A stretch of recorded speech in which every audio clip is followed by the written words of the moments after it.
Are you mentally weak? Look, it's a harsh question, I know. But have you ever honestly just asked yourself that? Well, you might actually be mentally stronger than you think. In fact, I'd bet you are. Today, we're going to explore how some of the exact things you probably consider personal weaknesses, like, feeling completely broken, could actually be the ultimate signs of immense mental strength. Because for decades, we've basically been fed this complete myth about mental strength. The myth tells us it means never crying, just ruthlessly suppressing your emotions, and always fighting back when you're challenged. But the reality? True mental strength looks a whole lot more like emotional maturity and quiet self-regulation. What you might mistakenly view as a weakness, like walking away from a fight or just choosing to stay quiet, is actually a highly healthy, incredibly common behavior that's associated with deep psychological resilience.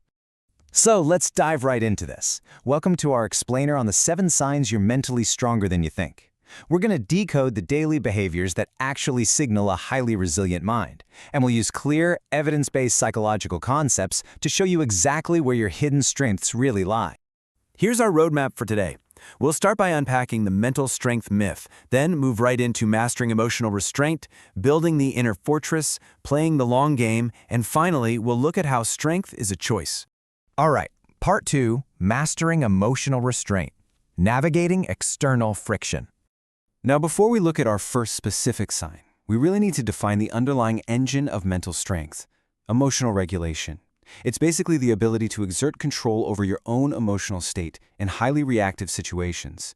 And just to be completely clear here, the 7 signs we're going to cover, they don't scientifically prove you're some sort of superhuman or anything. Rather, they're common behaviors deeply rooted in this exact concept. They're literally practical markers of emotional regulation in action.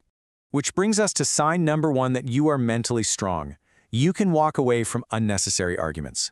I mean, think about a super relatable everyday example, like a rude coworker trying to bait you into a totally pointless debate over who microwaved fish in the break room, right? The instinctual reaction is to just burst into flames, aggressively prove you're right, and fight back. But walking away, that is active emotional regulation.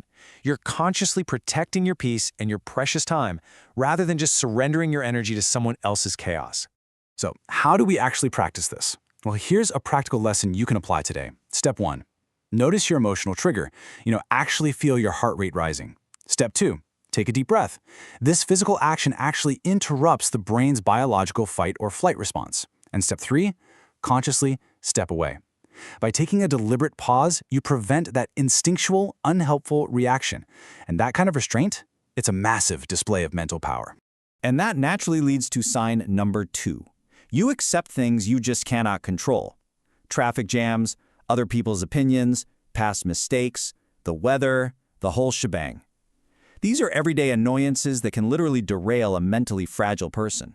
But if you can sit in a brutal, bumper-to-bumper traffic jam and calmly accept that angrily honking your horn isn't going to magically levitate the cars in front of you out of the way, you are demonstrating a profound level of psychological acceptance. The absolute crucial takeaway here is to shift your energy from the obstacle to your response. It is a complete waste of your cognitive calories to stress over external impossibilities. The mentally strong person basically says, okay, I can't control this traffic, but I can absolutely control what I listen to while I wait.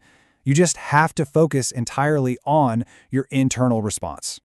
Moving on to part 3, building the inner fortress, cultivating self-awareness. Sign number 3, admitting you're wrong is a profound sign of emotional maturity. Seriously, think about how much psychological security it actually takes to just drop your ego and say, hey, I messed up. Mentally fragile people simply cannot do this because their self-worth is just far too brittle. If you can openly admit when you're wrong, it proves your identity isn't totally threatened by making a simple mistake. Let's ground this in reality with an everyday example. Imagine you made a mistake that negatively affected your partner. The weak response is shifting the blame, getting super defensive, or making rapid-fire excuses. The mentally strong response? It's simply admitting the mistake, apologizing directly, and learning from it. The practical lesson here is that vulnerability is actually a remarkable strength. It builds trust and shows you're deeply secure enough to own your imperfections. And this brilliantly illustrates sign number 4. You don't need everyone's approval. Seeking external validation is essentially chronic people-pleasing. It's like you're continuously outsourcing your self-work to others, desperate for likes and views. But relying on an internal locus of control means you inherently trust your own values. You are anchored. You make decisions based on what you know is right for you, even if it kind of makes you unpopular in the moment. That internal anchor is a defining hallmark of an incredibly resilient mind. Since we're on the topic of internal anchors, this leads perfectly into sign number 6. You can be alone without feeling empty. Now we need to make a quick distinction here between isolating loneliness and healthy solitude. Healthy solitude is the state of being alone without feeling empty, anxious, or lonely. It basically means you actually enjoy your own company. You don't constantly need external distractions, noise, or other people to validate your existence. If you ever struggle with this, here's a highly effective, practical lesson on how to cultivate comfort in solitude so you can really recharge those mental batteries. Step 1. Schedule just 15 minutes of quiet time today. Step 2. Completely disconnect from your devices. Just leave the phone in another room. Step 3. Simply be present with yourself. Sit with your thoughts. It might feel a bit uncomfortable at first, for sure, but this is exactly how you build an absolutely unbreakable inner fortress. All right, part 4, playing the long game, resilience and delayed gratification. Our final 2 signs are intrinsically linked. Sign 5, you keep going after setbacks, and sign 7, you choose long-term growth over short-term comfort. Short-term comfort is giving up when things get hard, or mindlessly scrolling to avoid a difficult task.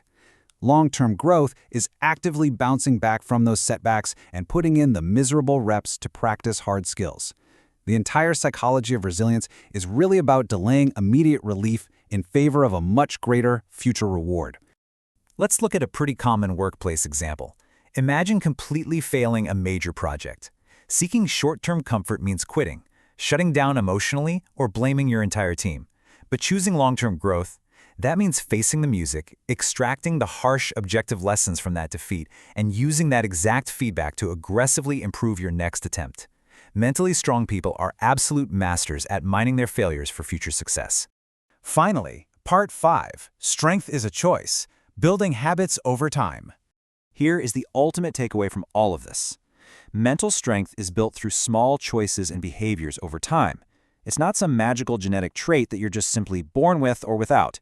It is the compounding result of daily, microscopic decisions. Every single time you walk away from a petty argument, every time you admit you were wrong, and every time you put down your phone to just sit in healthy solitude, you're essentially doing a mental push-up. So, I leave you with this question. Which choice are you going to make today? Will you react blindly, or will you thoughtfully respond? Will you desperately seek external validation, or will you trust your own internal compass? The incredible thing about mental strength is that the power to build it is entirely in your hands, starting right now. Thanks for joining me on this explainer, and I highly challenge you to start putting these behavioral choices into practice today. Catch you next time.